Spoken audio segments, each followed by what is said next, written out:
வணக்கம், welcome to Chitra Murali's kitchen. இன்றைக்கி நம்ம வந்து பரங்கிக்காய் மசியல் எப்படி பண்ணுறதுன்னு பார்க்க போகிறோம். அதுக்கு என்ன வேணுங்கிறத சொல்கிறேன். இங்கே பாருங்கள், நான் வந்து 1/2 கிலோ பரங்கிக்காய் எடுத்துகிட்டு இருக்கேன். அதை வந்து உப்பு போட்டு வேக வச்சுருக்கேன். இங்கே வந்துன்னு இருக்காது. வறுக்க வேண்டிய பொருளையும் சொல்லிடுறேன். பாருங்கள், பெருங்காயம், ஒரு 1/2 ஸ்பூன் வந்து மிளகு, 1 ஸ்பூன் கடலைப்பருப்பு, வரமிளகா வந்து ஒரு 4 வரமிளகா போட்டிருக்கேன் நான். அதாவது ரெட் சில்லி வந்து ஒரு 4 போட்டுருக்கேன். உங்களுக்கு காரத்துக்கு தகுந்த மாதிரி போட்டுக்கோங்க. 1 கப்பு தேங்காய், பாருங்க 1 கப்பு தேங்காய். இப்போ இதெல்லாம் இந்த பக்கம் வந்து வறுத்துன்னு இருக்கேன். இது வந்து நல்லா வாசனை வரைக்கும் வறுத்துக்கோங்க. லைட்டாக அந்த கோல்டன் கலர் வருது பாருங்க, அந்த செவந்து வர வரைக்கும் வறுத்துக்கோங்க. அவ்வளோதான். இப்போ ஆஃப் பண்ணிவிட்டு நல்லா ஆறுனதுக்கப்புறம் அரைச்சி எடுத்துக்கலாம். இதை விழுதாக அரைச்சி எடுத்துக்க போகிறோம். அது ஆறுறதுக்குள்ளே நம்ம வந்து வெந்ததை வந்து மசிச்சுக்கலாம்.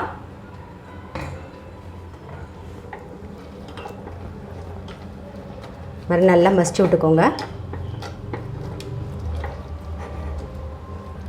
இந்த இதில் தான் மசிக்கணும்னு கிடையாதுங்க. கரண்டி இல்லை மற்ற எதுவாக இருந்தாலும் அதில் மசிச்சுக்கலாம். நாம் பாருங்க, நல்லா மசிஞ்சிருச்சு எல்லாமே நல்லாவே. பாருங்க, நல்லா விழுதாக அரைச்சுட்டோம். இப்போ வந்து வெந்த பரங்கிக்காயில் சேர்த்துடலாம். ஏற்கனவே நம்ம வந்து பரங்கிக்காயில் உப்பு போட்டிருக்கோம். வேணும்னா நீங்கள் வந்து உப்பு சேர்த்துக்கோங்க. டேஸ்ட் பார்த்துட்டு சேர்த்துக்கோங்க. நல்லா மிக்ஸ் பண்ணிவிடுங்க. பாருங்கள், நல்லா கொதிச்சுட்டு இருக்கு. இப்போ வந்து நம்ம வந்து தாளித்து கொட்டிடலாம். இந்த பக்கம் வந்து ஒரு 2 ஸ்பூன் வந்து எண்ணெய் விட்டுருக்கேன். வெறும் கடுகு, கருவேப்பிலை,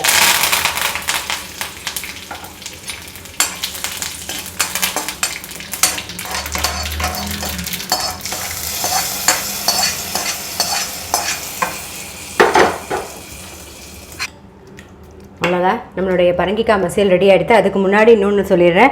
இது நல்லா ஆறுனதுக்கு அப்புறமா தான் நம்ம வந்து லெமன் புழியணும். இங்கே பாருங்கள், ஒரே ஒரு லெமன் எடுத்து வச்சுட்டுருக்கேன். நான் அடுப்பை ஆஃப் பண்ணிடுறேன். இது நல்லா ஆறுனதுக்கு அப்புறமா நீங்கள் புழிஞ்சிக்கோங்க. நல்லா ஆறுனதுக்கு அப்புறமா ஒரு லெமன் புழிஞ்சிக்கோங்க. புளிப்பு உங்களுக்கு தகுந்த மாதிரி எவ்வளோ வேணுமோ அவ்வளோ புழிஞ்சிக்கோங்க. இப்போ நம்ம பரங்கிக்காய் மசியல் வந்து ரெடி ஆகிடுச்சு. இது சூடாக சாதத்தில் நல்லா நெய்யோ இல்லை எண்ணெயோ விட்டு சாப்பிட்டு பாருங்கள்.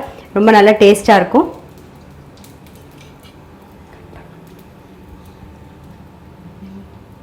பாருங்க, திரும்பவும் சொல்கிறேன், லெமன் வந்து நான் இப்போ புழியலை. இது பாருங்க, இப்போ லெமன் புழியலை. நான் ஆறுனதுக்கு அப்புறமா தான் லெமன் புழியணும்.